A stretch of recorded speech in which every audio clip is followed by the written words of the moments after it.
Tamatika na maombi yako ambayo ulikuwa unayaombea bwana yameshindwa. Kwanza unauzungumziaje mchezo? Mchezo ulikuwa mzuri. Tumshukuru Mwenyezi Mungu kwamba tumepata ushindi. Nilizungumza kwamba Mlandege sio kipimo cha Simba.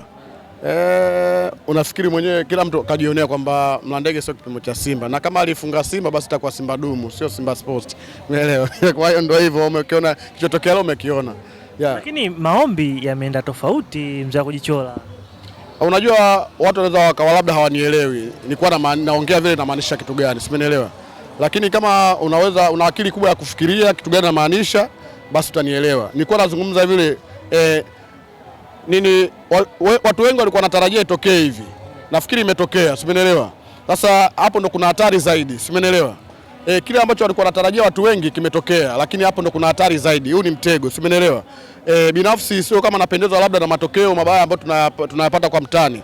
Umeelewa? Sipendezwi nayo, ndio maana nazungumza huu ni mtego. Katika watu ambao wanaumia kutokana na kukutana na mtani kupoteza mara kadhaa, mmoja wapo nikiwepo, simeelewa. Nafikiri hakuna asinijua kwamba baadhi nikiwa naenda uwanjani kwenye mechi za Simba huwa anajichora kwenye mwili wangu. Tunateseka sana kuhusiana na nini? Kufungwa na Yanga African Modern Taarabu. Sasa hii mechi ya finali ndio sasa hivi imebeba taswira kubwa sana. Nikiwa na maana kitu kimoja, finali na matokeo mawili tu. Au tokeo moja naweza kusema moja tu. Ama aidha ufunge au akufunge, simeelewa. Sasa je, ikitokea tukapoteza sasa, ndio hapo nilikuwa na mimi mkanganyiko, nilikuwa najiuliza itakuwa. Ndio imetokea sasa. Ndio imetokea. Tufanye ndio imetokea, mmepoteza sasa. Tuambie inakuwaje? Maana yake itakuwa ni hali mbaya. Kwa nini? Kwa sababu wenzetu kuelekea mechi ya tarehe 3 wataenda na confidence kubwa sana kuliko sisi. Tutakuwa tunaenda na mawazo, maana yake tutakuwa tumepoteza mara 7.5. Kwa nini mawazo? Mawazo maana yake tumepoteza, tunafungwa na mtu yule yule. Ni bora ufungwe na timu nyingine kuliko kufungwa na yule yule mara kadhaa, umeelewa? Hii hapo ndo kuna utata, umeelewa? Unajua watu wanaweza kufikiria labda huyu jamaa anatumia nini. Mimi siwahi kugusa sigara wala sijawahi kugusa kilevi cha aina yoyote kile. Tokea nimepata akili za kujitambua, umeelewa? Mimi naongea kwa hisia, maana yake mimi naumia kufungwa na timu moja mara kadhaa, umeelewa? Napata shida sana. Kwa hiyo mimi ndio maana nikamwambia jana sina shaka na kikosi changu, umeelewa? Wewe ukiangalia katika timu ambazo zimeenda kule, Simba peke yake ndio imeweza kufanya rotation, umeelewa? Mchezo wa kwanza uliona walicheza vijana, umeelewa? Yaani wachezaji wawili kwenye mechi ya kwanza ile ya robo finali ni wachezaji wawili ambao wanaingia kwenye kikosi cha kwanza cha mwalimu. Ukizungumza ni Morris Abraham na Ino Loemba. Lakini leo umeweza kuona tena tumefanya rotation tena. Baadhi ya wachezaji walikuwa hawajacheza mechi iliyoisha na leo wamecheza. Na wengine hawajacheza mechi iliyoisha walicheza, leo hawajacheza kabisa. Kwa hiyo Shomari Kapombe hujamuona ndani ya pichi. Nixon Kibabage hujamuona, Kasari hujamuona, tunazungumza Libasa Gwe hujamuona. Ino Loemba mechi iliyoisha alicheza, leo hajacheza kabisa. Kwa hiyo Simba ina wachezaji wazuri na kikosi kipana, lakini mimi hofu yangu ni kwamba je, tutakuwa na muunganiko viongozi pamoja na wachezaji na benchi la ufundi na sisi mashabiki tutatengeneza ile nguvu moja ambayo inahitajika kwenye klabu ya Simba? Ndio hofu yangu iko hapo. Kwa hiyo watu naomba wanielewe kwamba mimi sina mashaka kwamba Simba inaweza kushinda mechi zote mbili, lakini je, tutashikamana vile inavyotakiwa? Kwa sababu wenzetu wanachotuhini ni kwamba ni mshikamano wa nje ya uwanja, sio ndani ya uwanja. Unajua kitu chochote kile kinahitajika nje ya uwanja, ukiandae. Unakiandaaje? Kama hata mchezo wa ngumi usipojiandaa vizuri kwenye mazoezi, maana yake utaenda kupoteza kwenye mechi, simeelewa? Kwa hiyo kama tunajiandaa vizuri kwenye mazoezi, tutatengeneza kitu kizuri. Kama tusipojiandaa vizuri, maana yake tutaenda kutengeneza kitu kibaya, si unanielewa? Ndio hivyo. Tumzungumzie Chama Aziz, kama ulivyoona Aziz mbili leo. Nikwambie Chama sio mchezaji mzuri, sio mchezaji mbaya, simeelewa? Chama sio mchezaji mbaya kwa sababu vile vitu kavifanya vitu vingi sana, simeelewa? Hiyo ni kukosea katika mlimi au mfupa, simeelewa? Nisikilize basi kwanza. Chama sio mchezaji mzuri umesema. Unaharibu sasa nani yangu, simeelewa? Unaharibu, simeelewa? Chama sio mchezaji mbaya, simeelewa? Nikizungumza kwa maana moja, lakini kwa Mlandege sio kipimo, simeelewa?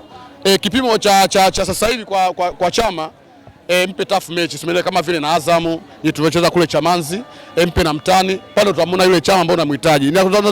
Nazungumza kwa maana moja. Kama unakumbuka mechi ya Azamu, uliona mwenyewe jinsi gani alivyokuwa amepoteana, simeelewa? Lakini kwa mechi ya leo sio kipimo. Simba ni na level kubwa sana. Kwa hiyo Mlandege sio kipimo chetu. Kipimo chetu ni tarehe 29. Tutaangalia kwamba je, tunaweza kuenda kushinda mechi zote mbili mfululizo? Sina nielewa. Kwa hiyo binafsi mimi sina shaka kwamba yani Chama zile pasi kashatoa sana, simeelewa? Ukitafuta mchezaji wa mwisho MVP wa Simba ni Clatous Chota Chama, simeelewa? Hakuna zaidi ya mwingine. Nitajie nani? zaidi ya yeye. Tokea imebadilishwa hii kwa NBC kuja kwa mchezaji wa mwisho ni nani kwa MVP? Ni Chama peke yake au kuna mwingine? Si ni yeye. Kwa hiyo unaweza kusema Chama ni mchezaji mzuri sana, amefanya vitu vingi sana ndani ya klabu ya Simba. Hivi sio vitu vigeni kufanya Chama alivyofanya leo. Kwa hiyo mimi nahitaji kwamba mshikamano zaidi ili tuweze kurejesha heshima ya Simba. Yeah. Lakini mzee wa kujichora una wasiwasi sana na adabu ya Zanzibar. Wasiwasi lazima uwepo kwa sababu kucheza na Nyao tunaenda kucheza na timu ambayo na wao wamejiandaa. Simenelewa. Pamoja na Yanga African Modern Talabu kwamba wana madhaifu sehemu kadhaa, lakini kwamba mechi ya Simba najiandaa zaidi kuliko na mechi zingine zote. Simenelewa. Tunajua kwamba wana mapungufu baadhi ya maeneo. Lakini je, watakapokuja wanapocheza na Simba watakuja vile? Hawaji vile. Najua dabi Simba akiwa bora anaweza akafungwa na Yanga mbovu. Simenelewa. Yaani Simba mzuri bora mwenye kiwango cha hali ya juu anafungwa na Yanga ya unga mwana. Lakini Simba akiwa mbovu tutafungwa na Yanga akiwa bora, akiwa mbovu tunafungwa vile vile. Si unaelewa? Kwa hiyo sisi tujiandae, tuhakikisha kwamba hii michezo yote miwili iliyokuwa mbele yetu tunashinda. Lakini tukileta tena maneno mengi tutazalilika tena. Juzi tulimuona kocha Steven Baka kwenye mechi ya Yanga. Unadhani hiyo ni salamu kwa mtani? Vile vitu vya kawaida, hata wao walikuwa wanaangalia vitu kule, mwisho wa siku wakawa wananong'onezana bwana ili balaa.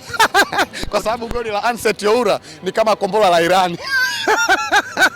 Yule kipa kamfuata nani Anset Youra baada ya mechi kuisha, akamwambia bwana na familia unanipigia kombora. Na lile goli alifunga Cristiano Ronaldo mechi na Tottenham Hotspur kwenye UEFA Champions, wakati huo Ronaldo yuko Real Madrid. Simenelewa. Alipiga shuti kama lile kipa Gomez. Simenelewa. Akadaka kwa madaa, mwisho wa siku kaingia nao kwenye nyavu. Ndio ile pale iliyotokea leo. Kombora la Irani lile. Kapiga lile mkombora, kipa kaudaka, lakini umemshinda, umeingia ndani ya nyavu. Elewa. Tupe neno kuelekea finali. Tujiandae. Tuache maneno, mpira unahitaji siasa. Mpira una vitu viwili tu. Mpira una sheria na kanuni. Tuache siasa, tujiandae kweli. Umeikubali dabi ya Zanzibar? Kutoka moyoni.